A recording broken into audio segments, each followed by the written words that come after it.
पञ्चाध्यायावयवं मम कर्तुर्ग्रन्थराजमात्म्यवशात् अर्थालोकनिदानं यस्य वचस्तं स्तुवे महावीरम्।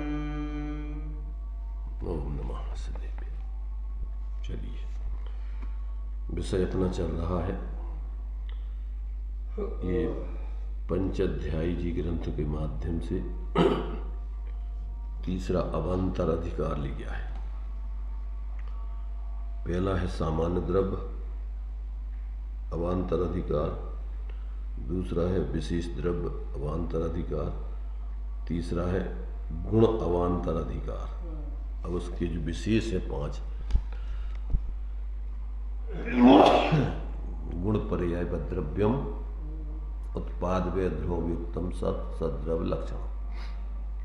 अब उसका विशेषों का विशेष चल रहा है। पहले द्रव्य सामान्य, फिर द्रव्य विशेष, फिर उन विशेषों के विशेष। तो विशेषों के विशेष माने जो गुण पर्याय हैं, उनमें से गुणों का स्वरूप क्या है, अब विस्तार में उसकी चर्चा अपन ले रहे हैं। तो गुणों के स्वरूप के अंतर्गत अभी अपन ने यहाँ 103 से लेकर के 108 तक की श्लोकों की चर्चा की है। इसमें अपने लिए जो है गुण स्वतंत्र द्रव्य नहीं है, गुण द्रव्य के ही विशेष हैं और वो द्रव्य के आश्रित रहते हैं, स्वतंत्र नहीं रहते हैं। और प्रत्येक प्रदेश में एक एक गुण पूर्ण रूप से व्याप्ता है, सर्वांग से सभी अवस्थाओं में सभी प्रदेशों में प्रत्येक गुण व्याप्ति है। ऐसा जो है यहाँ पर अपन को समझाया गया। आगे ये बात बतलाई गई कि गुण नित्य होते हैं कि अनित्य होते हैं। तो कहते हैं भगवान जिनेन्द्र देव ने गुणों को नित्य अनित्य देखा है, मात्र नित्य अकेले गुणों को नहीं देखा है। क्योंकि जो गुणों में ही ऐसा परिणमन है, द्रव्य में ऐसे गुण हैं कि जिसके कारण से उसका परिणमन भी स्वभाव, जैसे नित्य स्वभाव है ऐसे ही द्रव्य का परिणमन भी स्वभाव है। क्यों कि परिणमन करने का भी एक गुण है शाश्वत, जिसको अपन बोलते हैं द्रव्यत्व नाम का गुण। तो द्रव्यत्व नाम के गुण का कार्य है क्या? निरंतर जिसकी अवस्थाएं निरंतर बदलती रहती हैं। उसका मतलब ही है कि वो ऐसा शाश्वत गुण है जिसके कारण से द्रव्य का स्वभाव ऐसा बदलने वाला भी है। और अस्तित्व नाम का गुण है कि जिससे द्रव्य सदा शाश्वत रहता है, जिस शक्ति के कारण से। ऐसे द्रव्य की ये विशेषताएं ही है सब। इसलिए सर्वथा एक विशेषता वाला द्रव्य नहीं है, अनंत गुणात्मक द्रव्य है। तो वे सारी अनंत विशेषताएं द्रव्य में सदा रहती हैं। इसलिए उसमें अपने लिए जैसे जितने गुण हैं उन गुणों के आधार पर द्रव्य में उतनी विशेषताएं पाई जाती। इसलिए किसी एक गुण की विशेषता द्रव्य नहीं है, अनंत गुणात्मक। इसलिए आचार्यों ने कहा है अनंत धर्मणस तत्वम पश्यन्ति प्रत्यगात्मना अनेकांतमयी मूर्ति नित्यमेव प्रकाशता। मुझे ऐसी अनंत विशेषताओं वाली वस्तु मेरे ज्ञान में सदा क्या है ज्ञात रहे। अनंत धर्मणस तत्वम पश्यन्ति प्रत्यगात्मना अनेकांतमयी मूर्ति नित्यमेव प्रकाशता। मेरे ज्ञान का विषय वो अनंत धर्मात्मक वस्तु सदा बनती रहे, मैं किसी एक गुणात्मक एकांत पक्ष में नहीं आऊं। ऐसे आचार्य देव ने अपने खुद के जीवन की प्रतिज्ञा की है, भावना भाई है। ऐसा जो है मेरा जीवन जैसा वस्तु का स्वरूप है उसमें जिए हम, वस्तु से अन्यथा अपने से न सोचें न उस प्रकार का जीवन जिए। ऐसा जो है यहाँ तक अपन जो बीच में ये प्रश्न इसमें शंका उठाई थी कि अनेक लोग कहते हैं कि नहीं द्रव्य नित्य ही है, कुछ कहते हैं कि नहीं अनित्य ही है, पर भगवान जिनेन्द्र देव कहते हैं नहीं द्रव्य गुण, द्रव्य नहीं, यहाँ गुण की बात कर रहे हैं। गुण गुण नित्य अनित्य, क्योंकि द्रव्य में तो वो सब अनंत विशेषता है। एक विशेषता वाला द्रव्य नहीं है, अनंत विशेषताओं वाला द्रव्य है। ठीक। अब जब भी कथन करेंगे तो उसमें क्रम क्रम से ही अपन एक एक विशेषता की बात करेंगे। तो इसमें अपन को जब एक साथ जानेंगे, अनुभव करेंगे तो अनंत विशेषता वाला द्रव्य एक साथ अनुभव में आएगा। परंतु जब अपन उसके बारे में विचार करेंगे तो सापेक्ष रूप से विचार किया जाता है। एक साथ सारे गुणों के बारे में, उसकी सारी विशेषताओं के बारे में सोचा नहीं जा सकता है। इसलिए यहाँ पर अपन को जब भी बोलते हैं तो कथनचित स्यात्, वस्तु कथनचित ऐसी भी है, ऐसी भी है, ऐसी भी है, ऐसी भी है। तो अब वो कहते रहो, तुम 33 सागर तक भी विचार करो तो भी पूरी वस्तु के बारे में विचार नहीं हो सकते। और एक समय के अनुभव में सारी वस्तु की विशेषताओं को अपन अनुभव में ले सकते हैं, उसका स्वाद ले सकते हैं। तो भगवान के ज्ञान में तो एक साथ सब कुछ आता है, पर छद्मस्त जीव विचार करते हैं तो क्रम क्रम से ही सारी चीज़ों का विचार करते हैं। अनुभव होता है जब, तो अनुभव में एक समय में सब अनंत गुणात्मक पक्षाधिकरण, एक नए वाली वस्तु अनुभव में नहीं आती। नए वाली थोड़ी है, नई आती भाई है। उसमें जब अनंत गुण हैं तो एक नए से अपन वस्तु का विचार तो करेंगे, हाँ। पर अनुभव जब भी करेंगे तो पूरी अखंड वस्तु का करेंगे। ठंडाई के बारे में, हलवा के बारे में सोचेंगे तो एक एक एक एक एक, एक विषय के बारे में, पर जब खाएंगे तो एक साथ सारी चीज़ों का, जब पिएंगे तो एक साथ सारी चीज़ें एक साथ अपने अनुभव में आएंगी। ऐसा यहाँ पर अपन को समझना चाहिए। अभी उसी से संबंधित अपनी बात चल रही है कि भैया जैन सिद्धांत या वस्तु का स्वरूप तो ऐसा है कि द्रव्य जैसे कथनचित नित्य अनित्य है, तो गुण भी कथनचित नित्य अनित्य है। क्यों कि गुणों का समूह ही द्रव्य है। और तो जो गुण भी जो है एक दूसरे मय होते हैं, एक दूसरे से सर्वथा भिन्न नहीं होते, कथनचित लक्षणों से अलग अलग होते हैं, पर वस्तु स्वरूप की दृष्टि से सब गुण एक दूसरे मय होते हैं। ऐसा यहाँ पर जानना चाहिए। तो 108 नंबर का अपन ने जो कल श्लोक पढ़ा था, इसका अर्थ देख लो फिर से। जैनियों का तो ऐसा सिद्धांत है कि जिस प्रकार द्रव्य कथनचित नित्य कथनचित अनित्य है, उसी प्रकार गुण भी कथनचित नित्य कथनचित अनित्य है, क्योंकि वे द्रव्य से एक रूप हैं। क्योंकि गुणों का समुदाय ही तो द्रव्य है, द्रव्य से सर्वथा भिन्न गुण नहीं है। ऐसा अपन ने कल यहाँ तक पढ़ लिया था। अब आगे 9वां नंबर का श्लोक है। तत्रोदाहरणमिदं तद्भावाव्ययाद् गुणा नित्याः तदभिज्ञानात् सिद्धं तल्लक्षणमेव यथा तदेवेदम्। अर्थ, नित्य का यह लक्षण है कि जिसके स्वभाव का नाश ना हो, यह लक्षण गुणों में पाया जाता है। इसलिए गुण नित्य हैं, गुणों के स्वभाव का नाश नहीं होता है। क्या यह गुण का लक्षण यह वही है, ऐसे एकत्व प्रतिभिज्ञान द्वारा सिद्ध होता है। अर्थात गुणों में यह वही गुण है, ऐसी प्रतीति होती है, और यही प्रतीति उनमें नित्यता को सिद्ध करती है। क्या कहा यहाँ? यह वही गुण द्रव्य की सिद्धि प्रत्यभिज्ञान से होती है। द्रव्य किसे कहते हैं? प्रतिविज्ञान के कारण वो द्रव्य की अवस्था की नित्यता को द्रव्य कहते हैं। तो ये एक द्रव्य की एक विशेषता है, नित्य बने रहना भी। तो ये गुण की विशेषता है। गुण के कारण से द्रव्य नित्य बना रहता है, और गुण के कारण से ही द्रव्य अनित्य बना रहता है। तो ये सारी चीजें जितनी भी द्रव्य विशेषताएं हैं, चाहे पर्याय रूप विशेषता हो, जो भी हो, वो सब गुणों की विशेषताओं का ही विशेष है। इसलिए जो अपन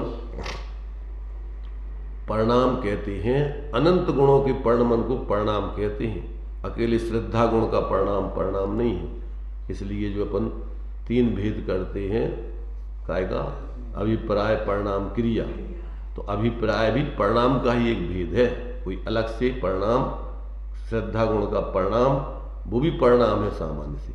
अब अपन ने श्रद्धा गुण के एक परिणाम को अलग किया और बाकी परिणामों को अलग किया।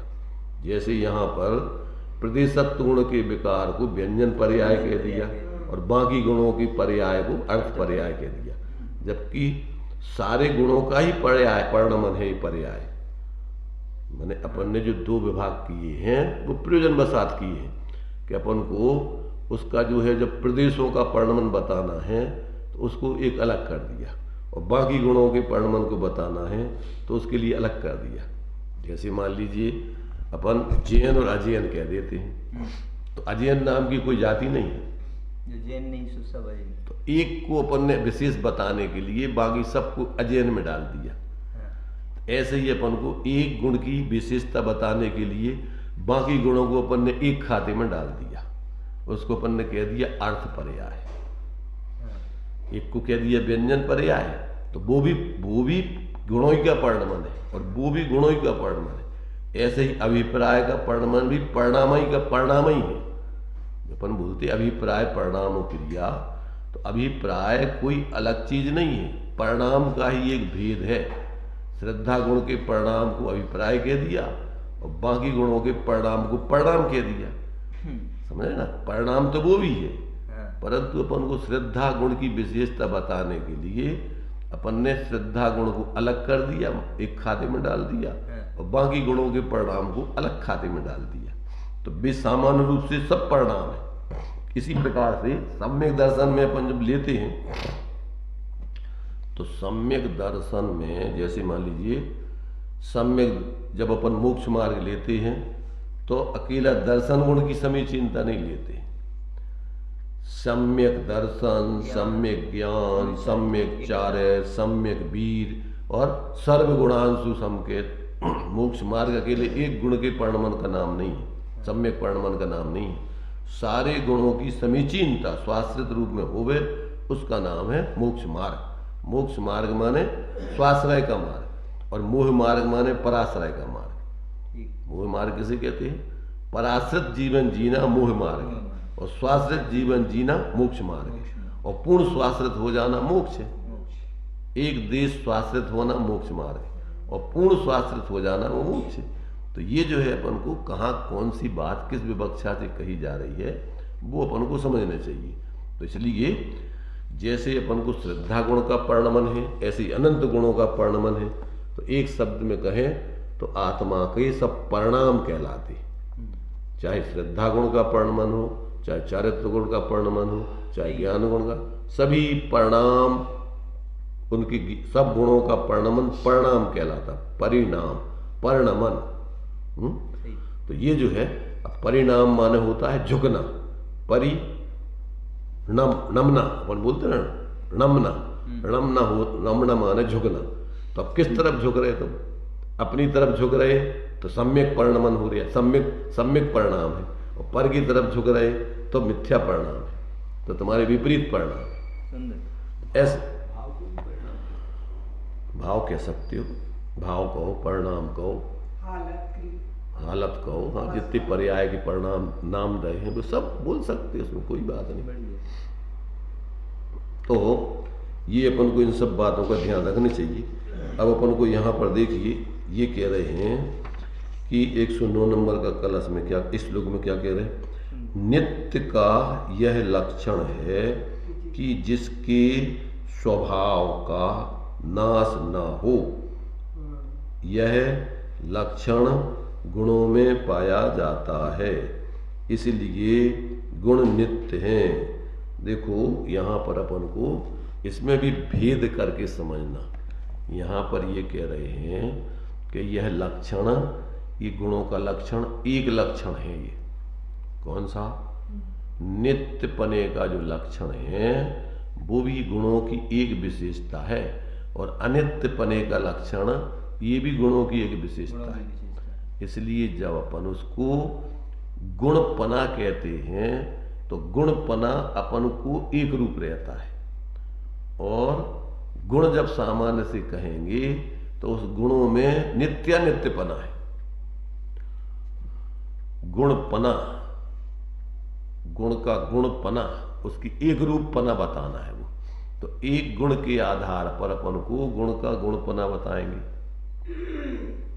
एक गुण की विशेषता बताना है तो वो धारा प्रवाह है, वो गुण उसी रूप रहता है। क्या कहा?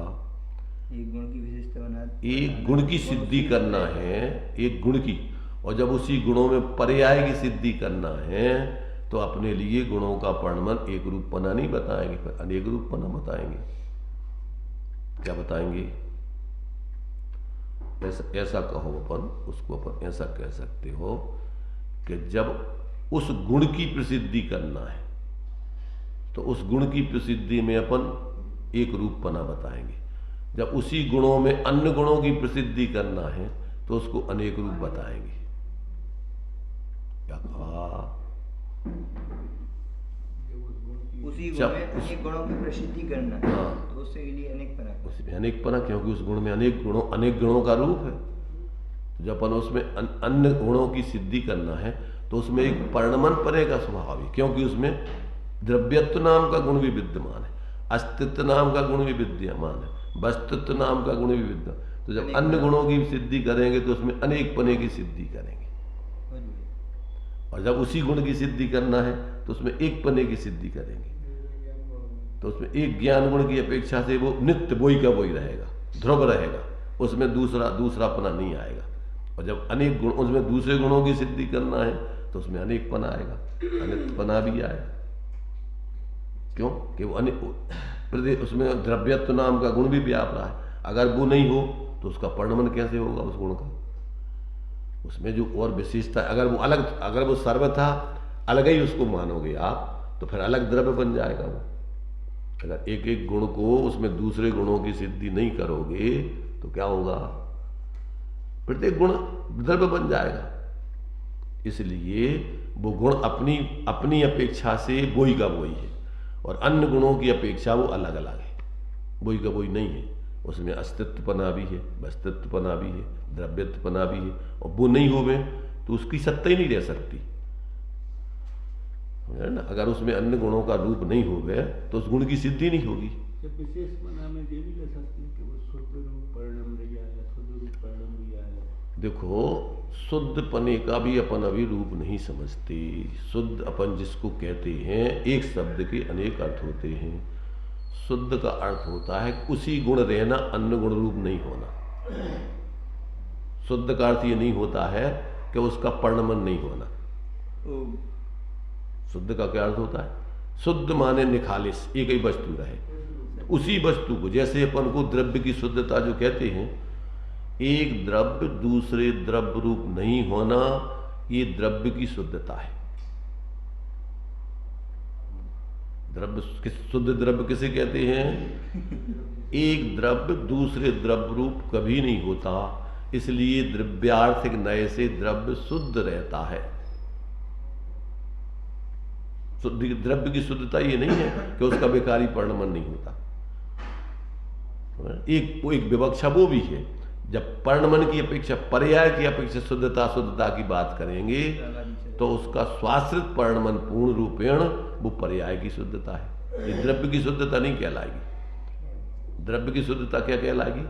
एक द्रव्य दूसरे द्रव्य रूप नहीं होना। गुणों की शुद्धता क्या कहलाएगी? एक गुण दूसरे गुण रूप नहीं होना, ये गुणों की शुद्धता कहलाएगी। पर्याय की शुद्धता क्या है? एक पर्याय दूसरी पर्याय रूप नहीं होना। वर्तमान की पर्याय भूत की पर्याय ना हो, भविष्य की पर्याय ना हो, वही पर्याय देखो जब वो पर्याय की शुद्धता कहलाएगी। जो सम्यकपना है वो मिथ्यापना है। सम्यक मिथ्या का मिट जाना और सम्यक का शुद्धता कहलाएगी। मिथ्या का नाश हो जाना श्रद्धा गुण में, और सम्यक की उत्पत्ति होना, ये भी शुद्धता कहलाएगी। ये पर्याय में श्रद्धा गुण का सम्यक पने रूप परिणमन, मिथ्यापने रूप परिणमन। तो ये श्रद्धा गुण का सम्यक परिणमन, स्वाश्रित परिणमन। अब एक एक पर्याय की शुद्धता कहना है उसमें, तो एक एक समय की पर्याय को स्वतंत्र सिद्ध करो तो वो पर्याय की शुद्धता कहलाएगी। क्योंकि अशुद्धता होती है दो में, अपने एक से अलग होने में। अशुद्धता कब? अकेले में अशुद्धता नहीं होती।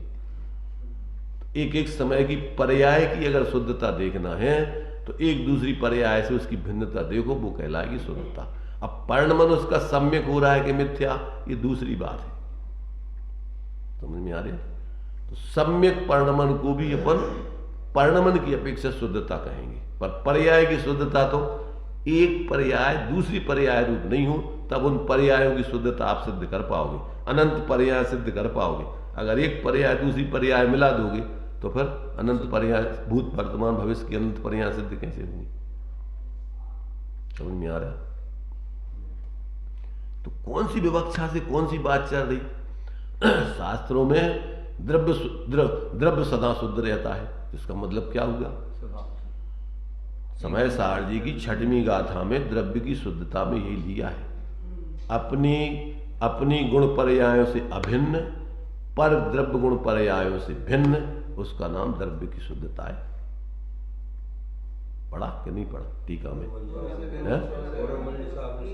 हाँ, 7वें अधिकार मोक्ष मार्ग पर कहा था कि द्रव्य की शुद्धता ये कहलाती है, पर से भिन्न अपनी गुण पर्यायों से अभिन्न, उसका नाम द्रव्य की। एक द्रव्य दूसरे द्रव्य रूप नहीं, अशुद्ध नहीं हुआ वो द्रव्य ज्यों कहते हो। अब उसका पर्याय में शुद्धता अशुद्धता, वो पर्याय की शुद्धता, एक पर्याय दूसरे पर्याय रूप नहीं होती, वो पर्याय की शुद्धता। एक गुण दूसरे गुण रूप नहीं होता, ये गुणों की शुद्धता। अगर गुण एक दूसरे में चला जाएगा तो वो शुद्ध कहाँ रहा? शुद्ध हो गया वो। तो ये अपन को ये वस्तु की मर्यादाएं पहले समझ में आना चाहिए। जी 1 घंटे का सार है जी, 1 लाइन।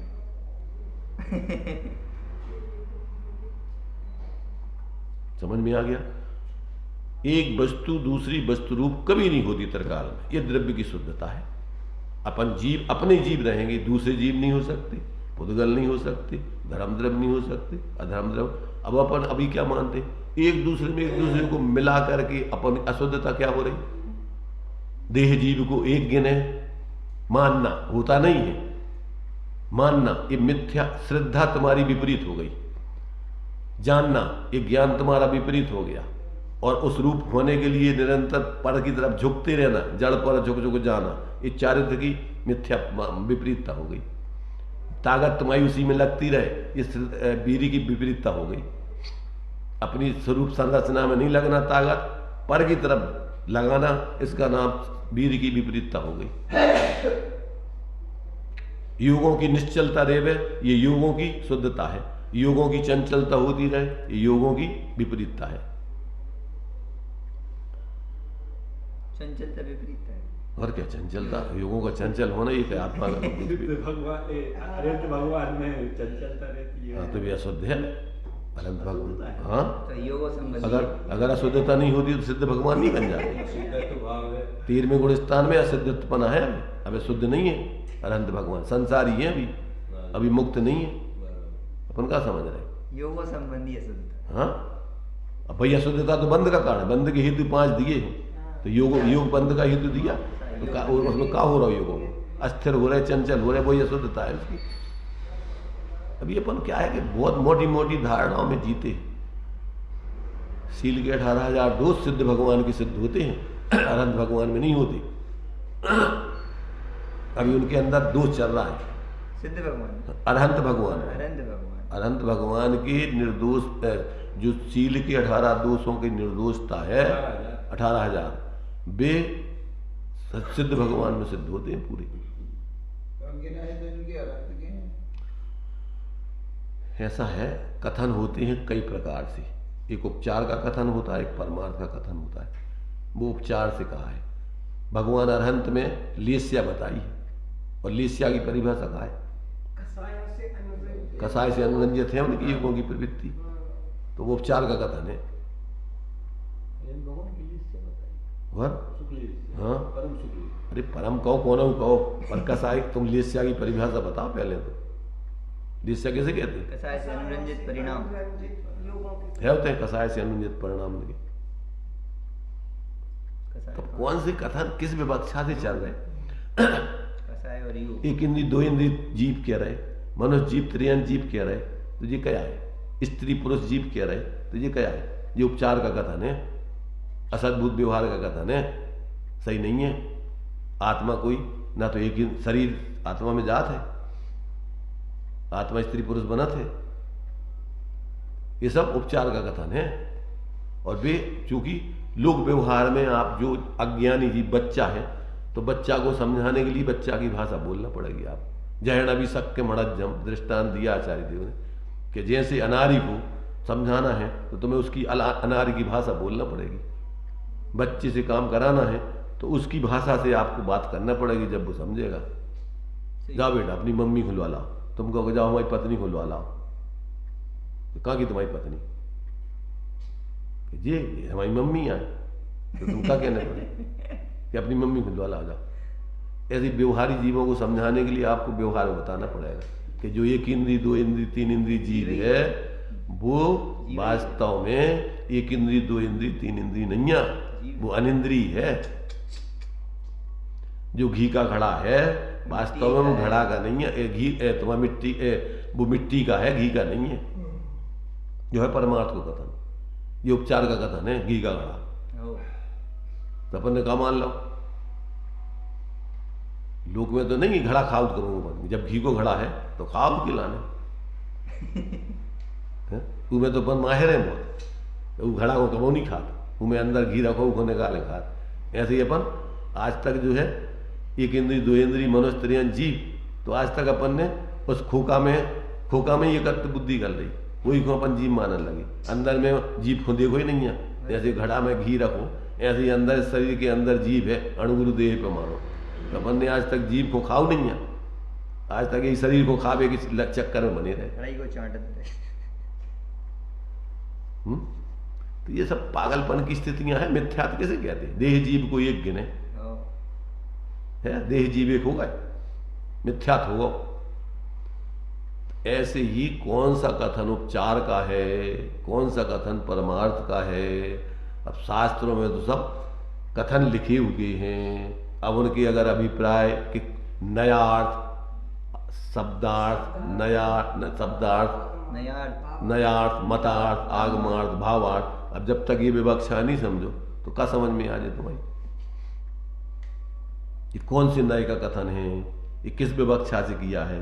इस संयोग की तरफ से वस्तु स्वरूप बताई जा रही है, ये कोई संयोग वस्तु नहीं हो जाती है, वस्तु तो असंयोगी स्वभाव वाली है, संयोगों से पृथक ही रहती है, संयोग हो जाती है।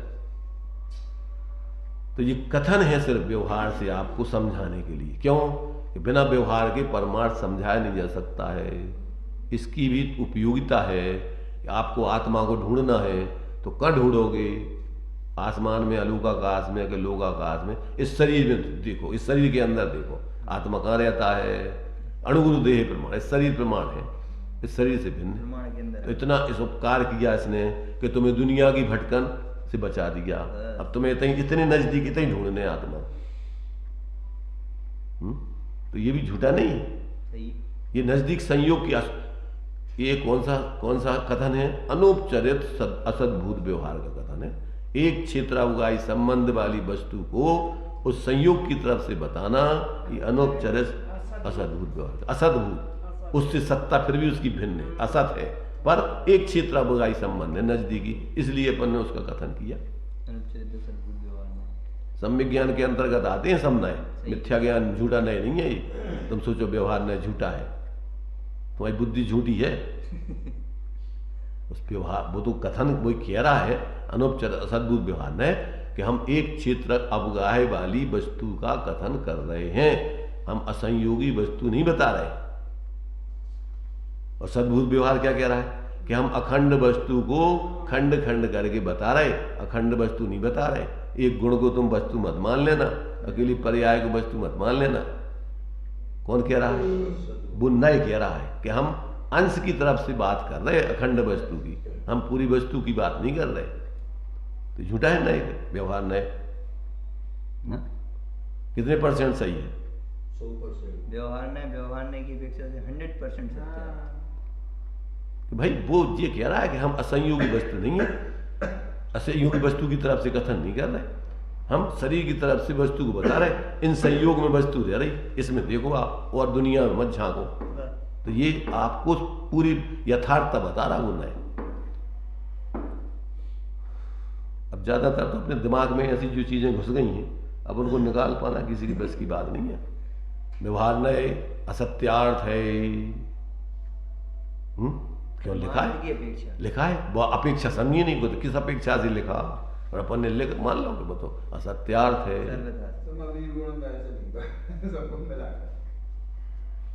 इसलिए भाई हंसो नहीं, शांति से समझो, ज्यादा उसको अपन बाल बुद्धि मत लो। ये विषय जैसी है वैसे समझने का प्रयत्न करो।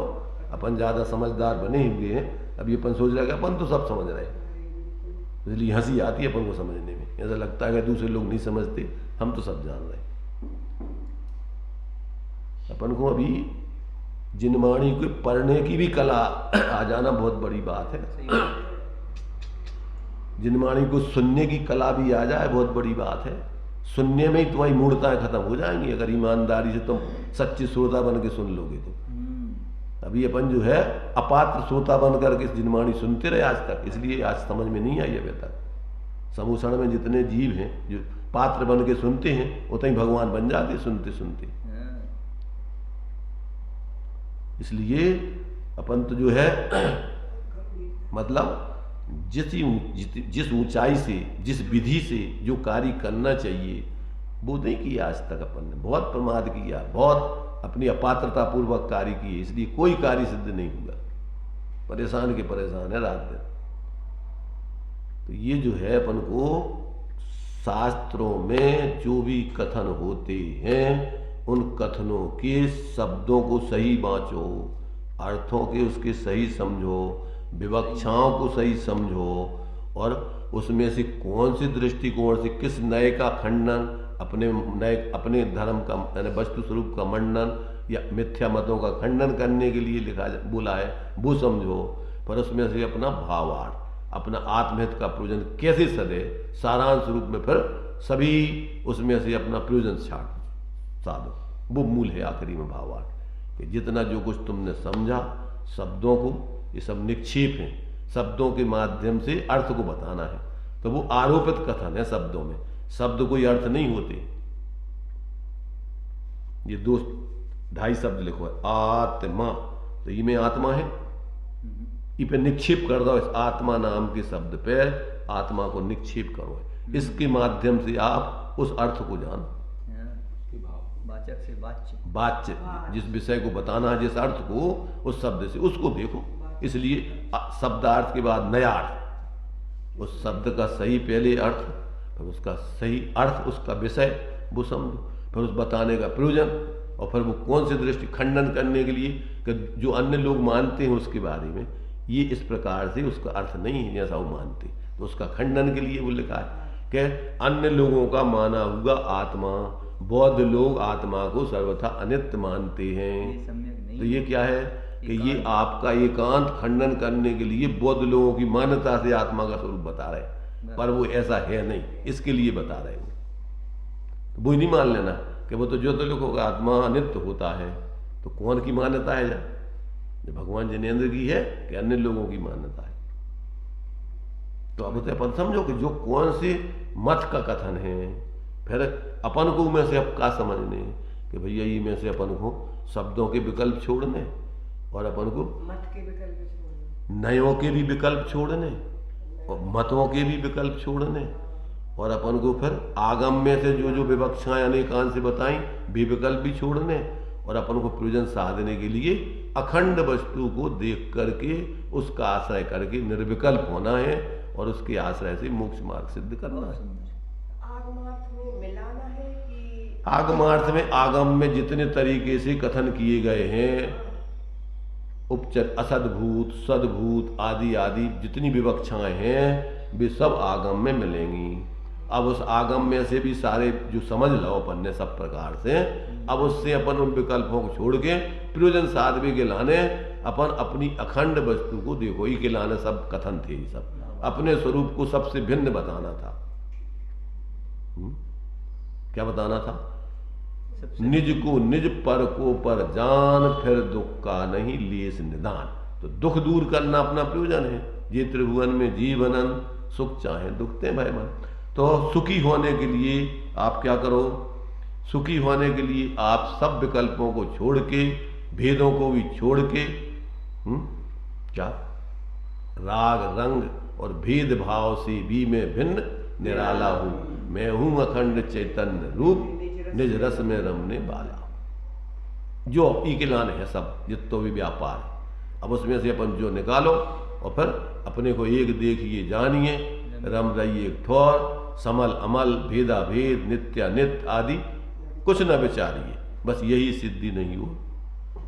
अभेद होकर के अब आत्मा को क्या करना है? ग्रहण कर आत्मा गे है कि ध्येय है, क्या है?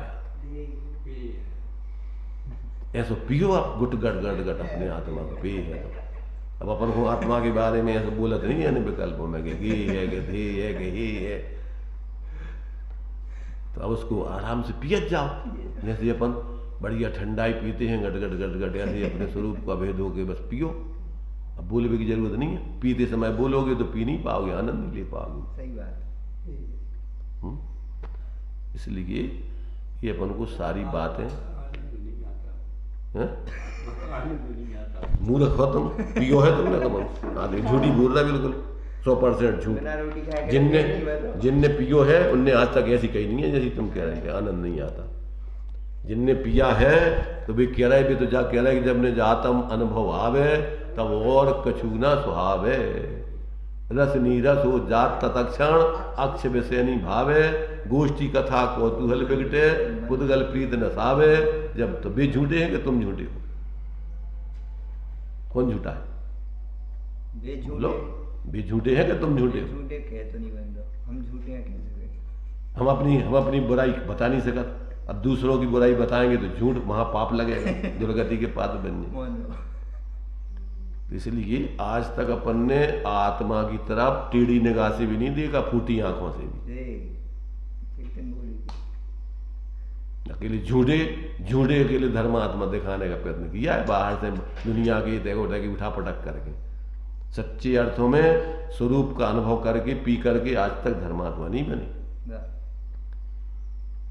इसलिए अभी तक जो कुछ किया उसकी क्षमा मांगते हुए, गलती स्वीकार करते हुए अब नए तरीके से जीवन जीने का प्रयत्न करो तो कुछ उपलब्धि है।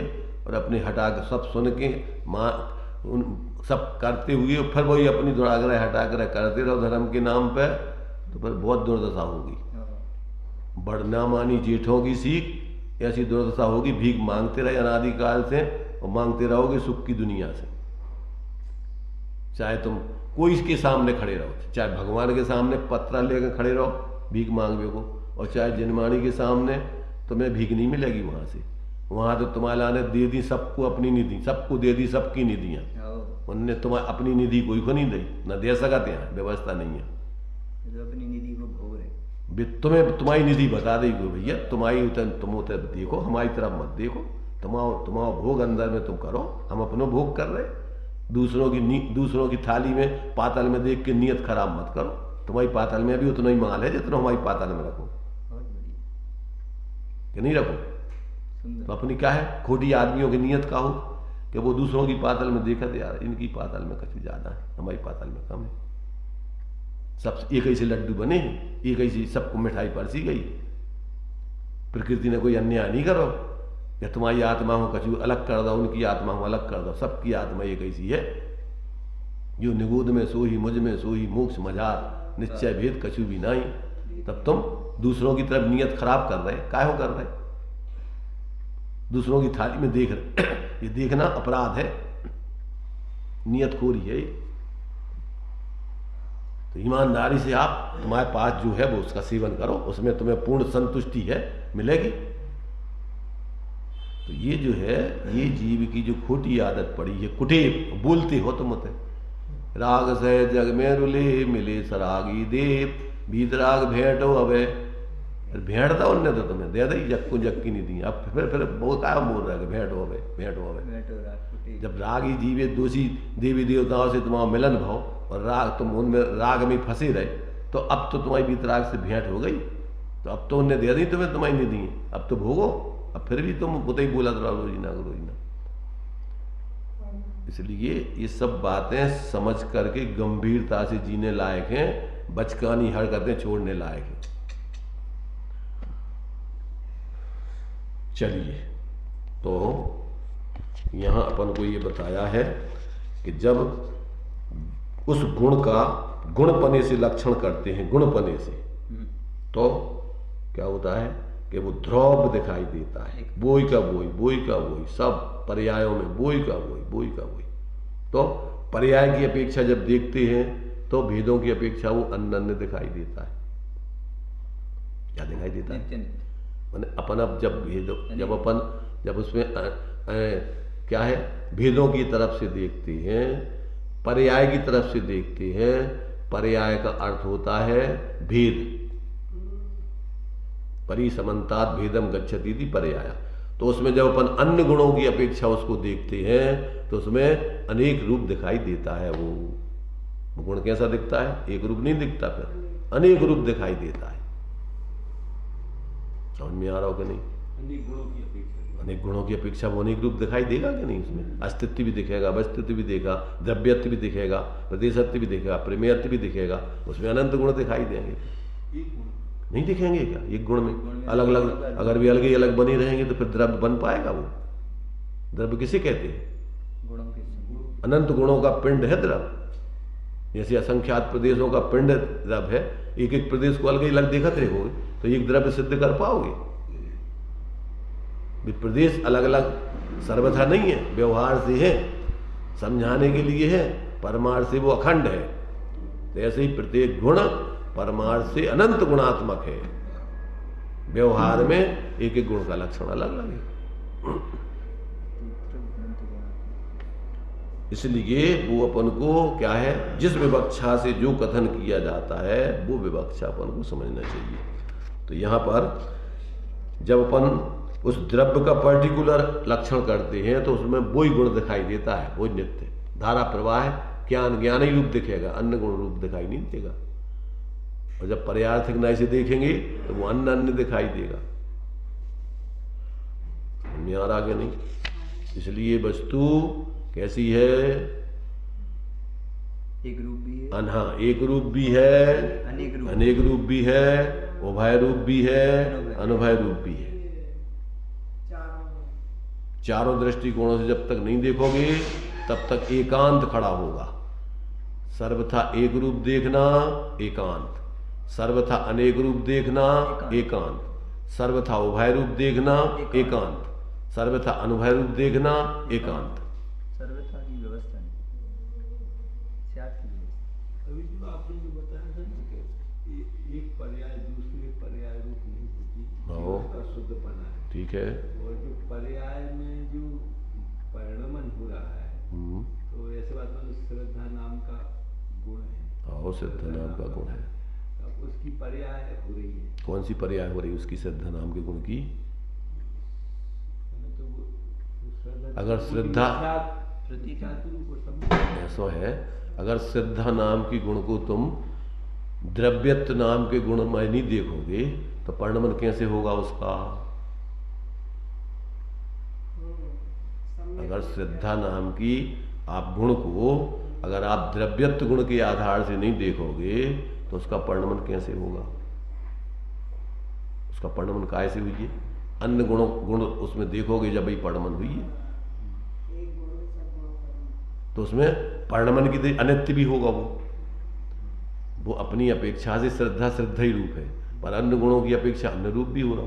तो अन्य गुणों का द्रव्यत्व गुण का परिणमन उसमें निरंतर परिणमन करने का है, तो वो उस रूप में वो गुण उस रूप भी होगा। कथनचित उस गुण की अपेक्षा वो परिणमनशील है, और अपने श्रद्धा गुण की अपेक्षा वो एक रूप है, श्रद्धा ही श्रद्धा। अब वो परिणमन में फिर सम्यक परिणमन, मिथ्या परिणमन, तुम यही नहीं किया जाता। तुम एक ही बात पकड़ के रह जाते, तुम परिणमन को मैंने ये जब हम भेद की बात कर रहे पर्याय में तो तुम एक ही पर्याय को मतलब परिणमन ही ले रहे अकेलो, जबकि पर्याय का अर्थ होता है भेद रूप देखना वस्तु को, अनेक रूप देखना वस्तु को। पर्याय का अर्थ भेद रूप देखना और द्रव्य का उसी वस्तु को देखना, मतलब एक रूप देखना। क्या हुआ? जब अपन वस्तु को जब भेद की अपेक्षा पर्याय करते हैं, पर्याय का अर्थ एक ही नहीं होता है, पर्याय का अर्थ भेद भी होता है, पर्याय का अर्थ परिणमन भी होता है, पर्याय का अर्थ ध्रुव भी होता है। नहीं लोगों, पर्याय का अर्थ ध्रुव, तो ध्रुव भी पर्याय है, एक अंश है वस्तु को। तो अपन पर्याय को अर्थ एक ही काय ले रहे, परिणमन अकेले काय ले रहे, ध्रुवपना भी तो एक पर्याय है। तो जो भी तो बता रहे कि उसमें एक जो धर्म भी है, एक ध्रुव रूप रहने का, और एक धर्म अनेक रूप होने का भी है। तो जो दूसरा अर्थ है उसको पर्याय को, तो उसमें सब देखो ना, एक ही क्या देख रहे तुम भाई? अकेले अभेद एक ही तरफ से उसको क्यों देख रहा है? गुण का, गुण के परिणमन में अनेक रूपपना भी तो है, और उसमें अनित्यपना भी तो है, भेदपना भी है, अनित्यपना भी है, समझ रहे ना? उसमें अनेक गुणों का रूप भी है, और उसमें से फिर एक गुण का परिणमन स्वरूप भी है उसमें, और वो द्रव्यत्व गुण के कारण से है। काय के कारण से? वो उसके कारण से नहीं है, श्रद्धा गुण के कारण से। श्रद्धा गुण तो एक रूप रहता है, अब उसमें अनेक रूप होने का काम कौन कराएगा? उसमें द्रव्यत्व गुण कराएगा। अब उस गुण को नहीं देखो उसमें, तो कैसे परिणमन होगा उसमें? अस्तित्व गुण नहीं देखो तो उसकी शाश्वत सिद्धता कैसे होगी? तो मतलब ये 6 सामान्य गुण बाकी विशेष गुणों में भी लग जाएगा। अरे भाई 6 ही नहीं लगेंगे, अनंत सामान्य विशेष हैं, समझ में के लाने 6 बताए अपन को। अभी तो सामान्य सामने 6 ही रहते हैं। अरे तो अभी तुम क्यों लगा रहे? जब हम तुम्हारा ने पूरे बता रहे तो नहीं हो क्यों लगा? तो आई गए गर्भित हो ही गया उसमें का तुम्हारी इतनी बुद्धि नहीं आता? जब एक गुण में अनंत गुणों का रूप बता रहे तो 6 गुण का निकाल के रख दोगे आसमान में? इतना भी तो तुम्हारी थोड़ी कॉमन सेंस लगाओ। जो विशेष गुण हैं उन्हीं में हम ये कह रहे हैं कि तुम नहीं कर रहे हो, तुम्हारी समझ में कुछ नहीं आया। जिनको तुम विशेष कह रहे हो वे सब सामान्य है। कैसे सामान्य है? अपनी अपनी जाति के गुणों की अपेक्षा वे सब सामान्य है।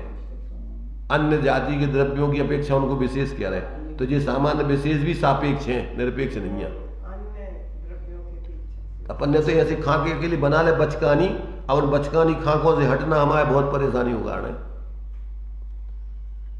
इतनी बुद्धि अपनी होना चाहिए कि जो वक्ता कह रहा है वो विराट दृष्टिकोण अपने दिमाग में लगाओ, और उससे लगाओगे तो सब तुम्हारी शुद्ध मान्यताएं एक तरफ फेंक जाएंगी। फिर तुम इतनी विराटता से सोचोगे कि अभी जो कूप मंडूकपना है ना अपने को अकड़ के चल रहा है, ये सब भूल जाओगे अकड़ना। सब किलाने अपन सोचते हैं कि हम बहुत जाना थे और बाकी कोई कछु नहीं जाना था। उन्हें लिखो तुम्हारे से भरथरी ने कि जब हम थोड़ा जानते थे तो हाथी जैसा मस्ता के चलते थे, और जैसे जैसे हम जानते गए तो हमारा चाल चीटी से भी बदतर हो गई। अरे हम कहाँ लग रहे हैं? ज्ञान तो अनंत है।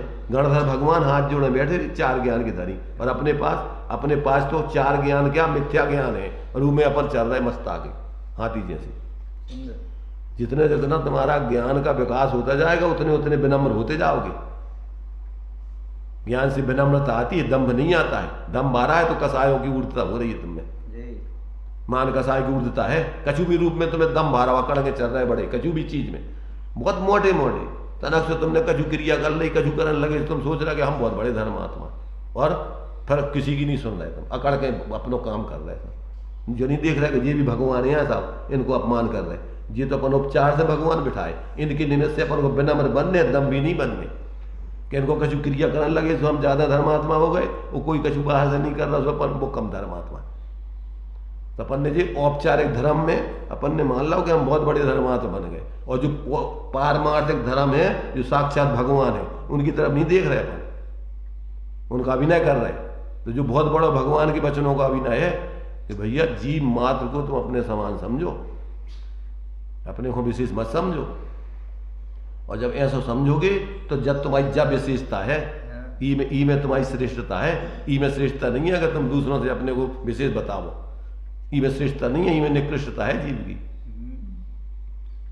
कछु भी बाहर में कछु भी पद मिल गया, पैसा मिल गया, शरीर मिल गया, जो में कछु दम नहीं है। संयोगी अकड़ मिथ्या दृष्टि को होते संयोगों की मान कसाय के रूप है सब, माने अकड़ना मान कसाय का रूप है। किसी रूप में तुम अकड़ रहे, तनक क्षय संज्ञान आ गया उनमें भी अपने को, अरे कि छाया ज्ञान जहां आता है वहां ये तुम्हारे कछु नहीं है, पानी भरोगे तो अपन को जो देखो पूर्णता के लक्ष्य से की गई शुरुआत है कि भैया अपन होते जाने अब अपन कहाँ खड़े हैं थे। सही बात, आ जाएगा दम आएगा किसी रूप में, पॉसिबल ही नहीं। अब समझाओ जितने संप्रदाय है उनको, उनकी दम्भ को निकालो। तो है कोई समझ में आ रहा है तैयार कि तुम मूर्ख हो, कुछ नहीं जानते हो अभी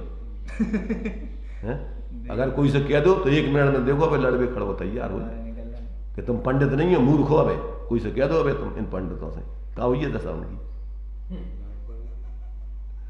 और कौन क्रियाकांडी से कह दो कि तुम अबे अधर्मात्मा हो, अबे कभी धर्म नहीं कर रहे तुम, तो का हुई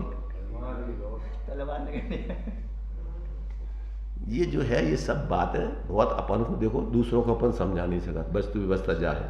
कि अगर अपनी समझ में आ जाए तो अपन चुप होकर के शांति से अपनी आराधना करें।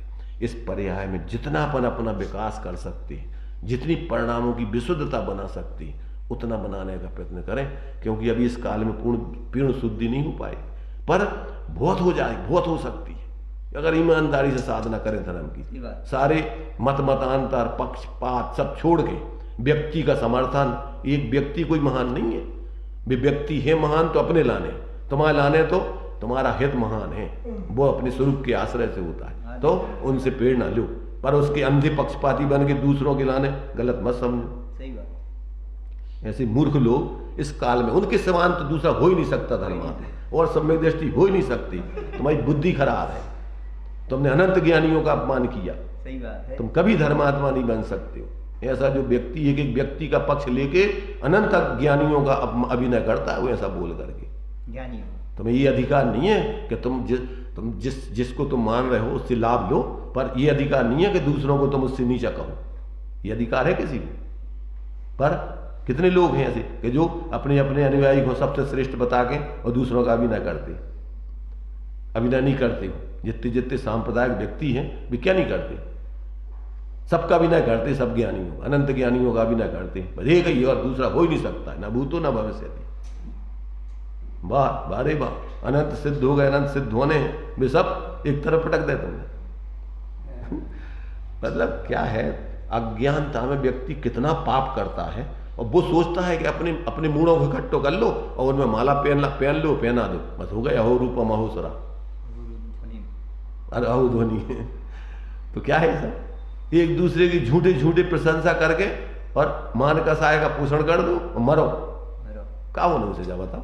समझदार व्यक्ति तो समझ लेते कि जो बेचारा भूलो है, कैसे नहीं समझ रहा, क्या कर सकती है बताओ। व्यवस्था ये तो है नहीं है जबरदस्ती किसी को सुधार देगी, अपन समझ गए तो अपन शांत रहो। चलो जगीर साहब उसमें बताया वो वृंदावन जी ने हुए है ना होवेंगे आचार्य कुल से, ठीक है, तो उसको कैसे समझना, कैसे समझना, भावना है उनकी जा, उसमें वो नहीं जो उनमें परमार्थ नहीं लगा ना, उपचार का कथन है। अभी आपने जो बोला वो नहीं लगेगा, वो नहीं लगेगा, किन में नहीं लगेगा, ज्ञानियों में, मूर्खों में तो वही लगेगा। समझ रहे तुम, वो किन में नहीं लगेगा, वो वृंदावन जैसे ज्ञानियों में, तुम्हारे से टूडरमल जी जैसे ज्ञानियों में, जो समझदार हैं वे अपेक्षा से कहते, उनके विशेष बहुमान के लिए कह रहे, पर ये नहीं है कि दूसरों का भी न कर रहे। दूसरों का तो नहीं कहा उनने, क्या भैया और कोई हो मैंने होगा नहीं, वो एक कहना उपचार का कथन हो गया, भैया तुम्हारा जैसा तो तुम्हें और कोई आज तक हुआ नहीं, हो नहीं सकता। इसका मतलब ये है कि एक वस्तु की भिन्नता सिद्ध कर रहे हैं कि वास्तव में तुम ही रहोगे और दूसरे नहीं हो सकते, वो बात दूसरी हो गई। पर जो अज्ञानी मिथ्या दृष्टि में तो दुर्भाव से कहते हैं, पक्षवाद से है, ये बात हमने सागर में जो उपदेश चलता था, तो जो सब निंदा करते रहते थे एक दूसरे विद्वानों की, उनकी, हमने कहा सुनो, कांजी स्वामी तो अगर किसी की बुराई बताते थे तो करुणा बुद्धि से, आत्मी बुद्धि से बताते थे, और तुम तो द्वेष बुद्धि से बता रहे, तुम्हारी दुर्गति होगी। बेटा तुम क्या समझ रहे? सही बात। कांजी स्वामी तो करुणा बुद्धि से, आत्मीयता से सुधारने के लिए अपने समान समझ के कहते थे, और तुम का मान रहे कि उनके द्वेष बुद्धि करके तुम उनके प्रति उनकी निंदा कर रहे, और इससे तुम्हारी दुर्गति हुई है। कांजी स्वामी की नकल मत उतारो तुम, ज्ञानियों का अभिप्राय तुम नहीं समझ पाओगे, नकल भी अकल से कर। इसलिए मूर्ख व्यक्ति जो दूसरों के दोष बताता है वो द्वेष बुद्धि से बताता है, और ज्ञानी बताते हैं तो वे आत्मीयता से बताते, करुणा से बताते, दुर्भाव से नहीं बताते। तो तुम ज्ञानियों की नकल उतार वो चाह रहे, और उनके हिसाब से जो वे कह रहे तुम कहने लगे, जैसे वे कर रहे तुम करने लगे, और तुम्हें अंदर को कभी मर्म पता ही नहीं है, अंदर के भाव पता ही नहीं है। गुरु होते हैं तो गुरु कुम्हार, शिष्य कुंभ है, घटघट काढ़े खोट, और अंदर हाथ सहारा दे और बाहर मारे चोट। तुमने अंदर को हाथ, अंदर उनको अंदर को हाथ रखो देखो, तुमने तो बाहर से ठोकते हुए देखो, तो तुम ठोकाई करने लगे। उनको अंदर को हाथ देखो, उनने अंदर हाथ कितना जोर से लगा रखा कि भैया जो कहीं फूट न जाए, और कहीं और जो टेढ़ मेढ़ तो मारा थे भी, ऐसा नहीं मार देखे में मैं तुम्हें लग रहा मार, पर वे इतना ही मारा थे जितने वह खोट दूर हो जाए, बस ई के लाने मार रहे वे। तो काय के लाने निंदा करत वे तुम्हें नीचा दिखाने के लिए निंदा नहीं करते, तुम्हारी इस खोट को दूर करने के लिए मात्र तुमसे बोल रहे हो, तुम्हारे दोष बता रहे हो, दुर्भाव से नहीं बता रहे, आत्मीयता से बता रहे। मताई जो है बेटा से कह रही कि मर जा तो अगर काय को पैदा बहुत नहीं थे दोष छोड़ने की इकला ने कह रही कि मर जाए तो हम जाला जाए कुआ में कूदा थे कुआ में कूदने लगे तो का कहे हो मताई जान देंगे जाओ बेटा हम चलो ले चले बाकी हम अगर तू जाएगा तो मैं मर जाऊंगी संगे तेरे, पहले मैं मर जाऊंगी। समझ रहे ना, उनको उनकी परेशानी नहीं देख सकती वो, और परेशानी नहीं देख रही, इस राग में उसको ऐसा बोलना आ रहा है उसमें, अति राग में। जिसके प्रति अति अनुराग होता है, नजदीक होता है कि हमारे पास रह के जो नहीं सुधर पा रहा हो, तो फिर उनके लिए सुधार भी लाना थोड़ा। जब तीव्र हटाग्रही दुराग्रही हो तो तीव्र हटाग्रह दुराग्रह थे उसको सुधारने का प्रयत्न करते हैं। टोडामल जी ने लिखा कि जहां अति खींच के कथन किया गया हो तो अति खींच मिटाने के लिए किया गया है, सब जगह मत करने लगना अति खींच करके कथन। अगर किसी के साथ में थोड़ा बहुत तीव्रता के साथ कोई गुरु अगर व्यवहार कर रहे हैं तो सबके संग में मत करने लगना है ऐसा, क्योंकि सबसे इतने कठोर नहीं होते, जो जितना कठोर है उतनी तीव्रता के साथ उसके दोष निकालने के लिए तुमसे व्यवहार करना पड़ेगा।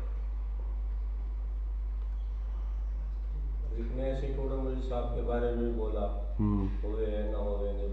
कोई बात नहीं, जिनने बोला है अगर वो द्वेष बुद्धि से नहीं बोल रहे हैं, सांप्रदायिक बुद्धि से नहीं बोल रहे, दूसरों को नीचा दिखाने के लिए नहीं बोल रहे हैं तो कोई बात नहीं, तो उनका प्रति बहुमान है।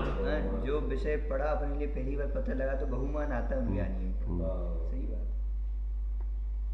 इसलिए ज्ञानियों की अपेक्षाएं तुम नहीं समझ पाओ कि वो उनका सर्वमान्य है, वो ये बात है ना, इसलिए किसी ने कह दिया सर्वमान है, भगवान महावीर नहीं है सर्वमान है, तो अपने को आओ, अपने तुम्हारे को आए जाते बताओ, तुम्हारा को है जाते बताओ, तुम्हारे तुम के अलावा तुम्हारा कोई नहीं है, तुम्हारे घर के नहीं है तो ये बाहर के तुम्हारे कहां से हो जाए। ये सब औपचारिक है, अपनो तो अपनो ही आत्मा है, अपने अवर को नहीं है, अपनो परमार्थ से वे भी सब अपने ही हैं। मैत्री भाव जगत में मेरा सब जीवों से वे अपने नहीं है, वे दुश्मन है अपने का। चू बहुत मोटी धारणा बना रही है, अपने कौन है थे इन जैनों में अपने हैं तुम्हारे, कौन बताओ कौन है तुम्हारे जैन, कौन श्वेतांबर है, कौन दिगंबर है, कौन श्वेतांबर मान रहे आचार्य कौन हो कहते हैं, वे भी तो जैन है, कम मान रहे हो। इसलिए अपन ज्यादा बुद्धि को मत चलाओ, अपन ने जो धारणाएं बना रखी हैं उन धारणाओं को खुद ही पिटांगो और शाक्ति से पहले जनवाणी समझो गंभीरता से, अजी बोलती बंद हो जाएगी फिर पूछोगी नहीं। उसमें शांति पद प्रदान में लिखा कि भैया पहले तुम सुन लो हमारी पूरी, के बाद में तुम्हें कछु शंका रह जाती पूछ लियो, परंतु हमें तो नहीं समझ में आओ कि अगर पूरा शांति से बैठ कर सुन लियो और फिर तुम्हें कोई शंका रह जाए, हमें तो नहीं आऊंगी। पर उचक में अंदर मत बनो, तनक शांति से बैठो, की बात सुनो और सुनने के बाद फिर बताइयो कछु तुम्हें रह जाए शंका। सब कुछ इसलिए अपन को पहले शांति से पूरा विषय शुरू से लेके आखिरी तक सुनो समझो, फिर कछु शंका रेवे तो पूछो। अब विषय वो तो धारा प्रवाह चलेगा, जब एक एक शंका तुम्हारी खुद ही उठा के बताएंगे ना। टोडामल जी ने मोक्ष मार्ग प्रकाशक तो पूरे लिखा ही नहीं पाओ, और तुम टोडामल जी के बारे में गलियां उठाऊं लगे, भी तो लिख रहे थे आगे लिखेंगे और आगे लिखेंगे, इसका कथन आगे करेंगे, अभी पूरा होगा और तुमने उनकी टांगे खींचो चालू कर दो। तो भैया तुम पूरी हमारी बात आगे तक सुनो तो पहले, फिर बताइयो कि हमने क्या गलती करी।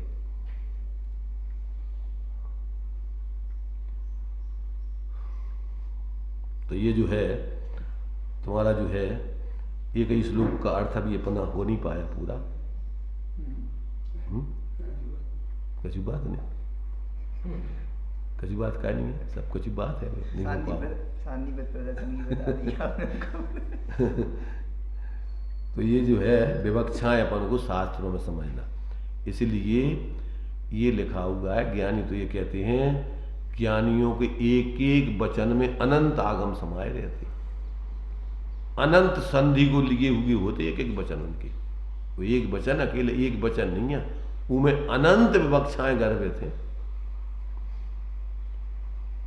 अब तुमने एक ही विवक्षा समझ ली, अन्य विवक्षाएं नहीं समझी, तो तुमने अब भी इसलिए कहते भैया तुम छल ग्रहण मत कर लेना, हम होते अभी एक विवक्षा बता रहे, आगे जाके वही की दूसरी विवक्षा बताएंगे, आगे चल के उसकी तीसरी विवक्षा बताएंगे, आगे चल के और तो उसकी तो पूरे के पूरे भेद भेद तार तार करते जाएंगे, अंतिम सीमा तक ले जाएंगे तुम्हें। एक एक शब्द और बहुत रहस्य है, गंभीरता है। सही बात है। तो ये जो है क्या कहा इसमें कि नित्य का यह लक्षण है कि जिसकी देखो नित्य के अर्थ भी अलग अलग हैं। नित्य का एक अर्थ तो ध्रुवपना है और नित्य का एक अर्थ कंटिन्यूटी है। जैसे निरंतरता वो वह पना बना रहे, परिणमन होते हुए भी उसमें वही पना बना रहे। तो एक तो अनित्य का अर्थ अपन बोलते उत्पाद में, नित्य का अर्थ बोलते हैं एक तो अपन एक रूप रहना, और एक रूप रहना माना ध्रुव ज्यों का त्यों बिना परिणमन की, और एक परिणमन होते हुए भी बोई का बोई बना रहना। तो यहां जो गुण की ध्रुवता बता रहे हैं वो एक रूप पने में बता रहे हैं, ना कि परिणमन के अभाव के रूप में बता रहे हैं। वो परिणमन भी कर रहा है परंतु उसमें वो गुण पना ज्यों कहते हैं। और जब आप उत्पाद व्यय की अपेक्षा बताएंगे तो वो ही गुण परिणमन भी कर रहा, उत्पाद व्यय भी कर रहा। और जब अपन गुण पने की अपेक्षा बताएंगे, उसकी एक रूपता सिद्ध करना है, उसकी पर्टिकुलर उस गुण की सिद्धि करना है, तो वो गुण ज्यों कहते हैं बताएंगे उसको। और जब उसके लिए दूसरे गुणों की अपेक्षा उसका स्वरूप बताएंगे तो उसमें परिणमन भी हो रहा है, उत्पाद व्यय भी चल रहा है। तो ये विवक्षा है उसमें। कौन सी विवक्षा से नित्यता कह रहे हैं अपन? नित्यता कह रहे हैं उसकी कंटिन्यूटी की अपेक्षा, उसकी उस रूप पने की अपेक्षा। वो गुण वही गुण रहेगा, वो अन्य गुण नहीं हो सकता है, इस अपेक्षा से उसकी नित्यता बता रहे। ध्रुवपना यानी एक रूप रहना, हाँ, और निरंतरता यानी परिणमन होते हुए भी उसी वैसे ही रहना, वैसे की वैसा बना रहना। दो नित्यता के अर्थ। तो वैसे का वैसा बना रहना परिणमन करते हुए, इस रूप में उसकी नित्यता बता रहे। कंटिन्यू और फिक्स। हाँ एक बताया था ना, हाँ हाँ, वो कंटिन्यूटी में पर्याय पर्याय ज्यों की तो बनी रहे, तो पर्याय भी पर्याय रूप में नित्यपना है उसका। नित्यपना है, वो भी धर्म है, नित्यपना है। उसमें भी पर्याय का पर्याय पने रूप, द्रव्य गुण पर्याय, द्रव्य द्रव्य रूप रहे वो उसकी नित्यता है, गुण गुण ही रूप रहे ये उसकी नित्यता है, पर्याय पर्याय रूप रहे ये उसकी नित्यता है। नित्य धर्म है, वो नित्य नहीं, अनित्य धर्म भी। तो अब कौन सी विवक्षा में उसकी नित्यता बताई जा रही है? पर्याय पर्याय रूप सदा काल द्रव्य में बनी रहे, वो पर्याय का कभी अभाव नहीं हो, उसका नाम है पर्याय की नित्यता। वो अनेक अनेक अनेक अनेक भेदों की अपेक्षा अपन देखें तो पर्याय में फिर शुद्ध हो रहा है, अशुद्ध हो रहा है, एक देश शुद्ध हो रहा है, पूर्ण शुद्ध हो रहा है, ये सब भेद प्रभेद फिर उसमें चलेंगे, पर वो पर्याय रूप में ही होगा उसका, चाहे अशुद्ध होवे चाहे शुद्ध होवे चाहे एक देश शुद्ध होवे, वो पर्याय रूप में ही होगा, वो अन्य रूप में नहीं होगा। अब कौन सी विवक्षा से अपन उस बात को सिद्ध कर रहे हैं, अपन बात नहीं समझे, तो अब हम बता रहे कहूं से, तुमने लगा ली कहूं से। हमने बताई नित्यता उसकी कंटिन्यूटी में और तुमने लगा ली नित्यता उत्पाद व्यय में। हमने बताई उसकी पर्याय रूप से नित्यता और तुमने लगा दी उसकी एक रूप परिणमन की अपेक्षा एक नित्यता। नहीं, गुण की नहीं, पर्याय में भी एक रूप परिणमन नहीं होता है, उसमें भी पर्याय में परिणमन भी अनेक रूप होता है, मिथ्या परिणमन होता है, सम्यक परिणमन होता है, एक देश परिणमन होता है, पूर्ण, पर वो पर्याय रूप में कंटिन्यूटी उसकी बोई की बोई रहेगी। श्रद्धा श्रद्धा श्रद्धा, अब वो श्रद्धा सम्यक के मिथ्या जो इसका विशेष हो गया, एक देश शुद्ध के पूर्ण शुद्ध ये उसका विशेष हो गया, पर वो पर्याय पर्याय रहेगी, इसके रूप में नित्यता कह रहे, ना कि उसके परिणमन के रूप में नित्यता कह रहे। समझ में आ रहा है? श्रद्धा श्रद्धा रूप से ही परिणमन करेगा, अन्य रूप से परिणमन नहीं करेगा। अब वो परिणमन सम्यक कर रहा है कि मिथ्या, इसमें बदलाव होगा, उसके मिथ्या से सम्यक परिणमन होगा, एक देश शुद्ध परिणमन होगा, गुण शुद्ध परिणमन होगा, अविभागी प्रतिषेधों का भेद प्रभेद बताया, अंतिम स्थिति तक जाएगा। तो उसका पूर्ण रूप से एक एक अविभागी प्रतिषेध में इतनी केवल ज्ञान जैसी सामर्थ्य प्रकट हो जाएगी। एक एक प्रदेश में आपको 3 लोक और 3 काल के पदार्थों का परिणमन भाषित होने लगेगा। ऐसी शुद्धता एक एक पर्याय के विभागी प्रतिषेध में हो गई। और अभी जब अशुद्ध दशा है तो उसका परिणमन बहुत अक्षर के अनंत भाग चल रहा है। तो अब भी पर्याय रहेगी, वो कंटिन्यूटी है उसकी, ज्ञान गुण ज्ञानी गुण रूप परिणमन करेगा, पर उसमें कितना परिणमन की हीन अधिकता होती रहेगी, ये उसकी विशेषता होगी। उसमें बदलाव होता है, बदलाव होता है उसके काय के रूप में, अविभागी प्रतिषेधों की हीनाधिकता के रूप में, पर पर्याय के रूप में ध्रुवता रहती है उसकी, पर्याय पर्याय पर्याय रूप ही रहेगी। तब ध्रुवता हम किस रूप कह रहे हैं? हम तो उसकी पर्यायपने की अपेक्षा ध्रुवता कह रहे हैं, ना कि उसकी परिणमन की अपेक्षा ध्रुवता कह रहे हैं। तब वक्ता कौन सी दृष्टिकोण से तुम्हें क्या समझा चाह रहा हूं? अब वो अपन समझे नहीं और अपन अर्थ को आना से लगाए। अब तो मैंने कही थी, हमने कहा कही, कुंद आचार्य कहने का तो मैंने तो कही कि भैया आत्मा ना प्रमत्त होता है ना प्रमत्त होता है। वो तो हमने तो ध्रुव पने की अपेक्षा कही थी। एक रूप पने की अपेक्षा आत्मा वही का वही गुण रहता है, गुण पने की अपेक्षा वो ध्रुवता है, पर्याय पने की अपेक्षा तो उसमें प्रमत्ता प्रमत्तपना नहीं होगा तो उसका संसारी मोक्ष नहीं खड़ा होगा। तो अपन कर रहे कहूं की बात और तुमने पकड़ ला, भाई ये कहीं कहा था, भाई ये कहीं कहा था, ये कहीं कहा था, जहां जहां वही कहा था। देखो आत्मा अपरिणामी है, देखो आत्मा परिणामी, और परिणामी अपरिणामी को बताएगा आत्मा। ध्रुव जो उसमें तुम्हारे से प्रदेश तुम्हारे कौन सा गुण द्रवत्व गुण है, तो द्रवत्व गुणों का काम कब करोगे? वो को करेगा, एक ही गुण है अकेला उसमें। वर्तमान के वक्ता भी ऐसे ही वक्ता है और श्रोता भी ऐसे ही श्रोता है, सर्वोता है। समझ रहे ना? उनको ना सुनने समझने हैं, ना उनको बोलने हैं, उनको बक के अपनो दम्भ पोषण करने, उनको सुन के अपनो दम्भ पोषण करने, उनको झूठे श्रोता बने रहने, उनको झूठे वक्ता बने रहने, ना उनको कल्याण करने, ना उनको कल्याण कराने, ना खुद को करने। बहुत बड़ी जिम्मेदारी होती है ये सब। श्रोता की भी बहुत बड़ी जिम्मेदारी होती है, ड्राइवर की अकेली जिम्मेदारी नहीं है, बैठे वाली सवारियों की बहुत बड़ी जिम्मेदारी है कि अगर वो ड्राइवर या तो बता शराबी मराबी है तो उतार दो उसको, तो भैया हमें नहीं बैठने तुम्हारी गाड़ी, हटो यहाँ से, दूसरा ड्राइवर बिठाएंगे हम इस पर, दूसरा ड्राइवर लाएंगे। अब तुम्हें होश नहीं है, तुम्हें शराब पी के बैठे, भाई शराब पी के बैठे, अब कौन को उतारे?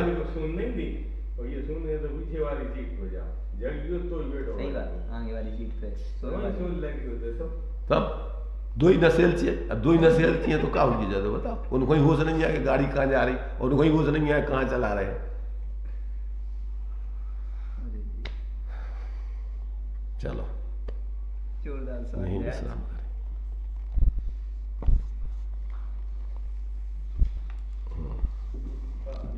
गुरु शिष्य को घटे क्या गुरु शिष्य कुंभट वो बोला था ना आपने? गुरु कुम्हार शिष्य कुंभ है, घट घट काढ़े खोट, अंदर हाथ सहारा दे, बाहर मारे चोट। अंदर हाथ सहारा दे उनको, अरे कौन उदास हुए तो हित की बात है, क्या हित की बात है तुम्हारी, समझ में लायक है कि नहीं है? निज निधि निज में बताई, अनंत उपकार है उसके लिए जिन वाणी माँ को वंदना शत बार है।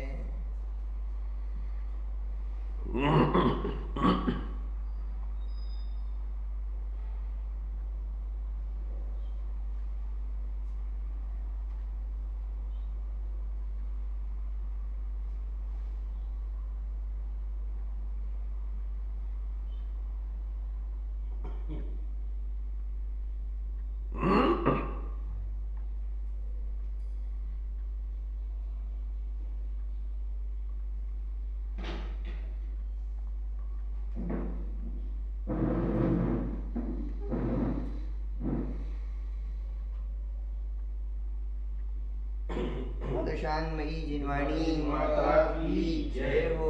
महान जैन धर्म की जय हो। भावदीपिका में उन्होंने दीपचंद जी ने लिखा कि हमने ये ग्रंथ किन के लिए लिखा है, किन के लिए नहीं लिखा है, किस भाव से लिखा है, किस भाव से नहीं लिखा। तो उसमें सब खुलासा किया उनने सब कि भैया हमने कोई किसी को कसाय से नहीं लिखा, नीचा दिखाने को नहीं लिखा, अपने मान पोषण के लिए नहीं लिखा, अपना संप्रदाय चलाने के लिए लिखा। ये तो हमने उनके लिए लिखा है जो वास्तव में आत्मित करना चाहते हैं, ज्ञानियों को लिखा है। ऐसे जो दोष देखना चाहते, बहुत सारी चीज़ें अंत में दी हैं, पढ़ो उनको। कल वो किताब भेजी थी हमको, क्या कहते हैं जी विनोद चिन्मय है ना, एक पर्सनल किताब भेजी है, क्या कहते हैं अमृत सागर, आनंद सागर, वो रविंद्र सागर।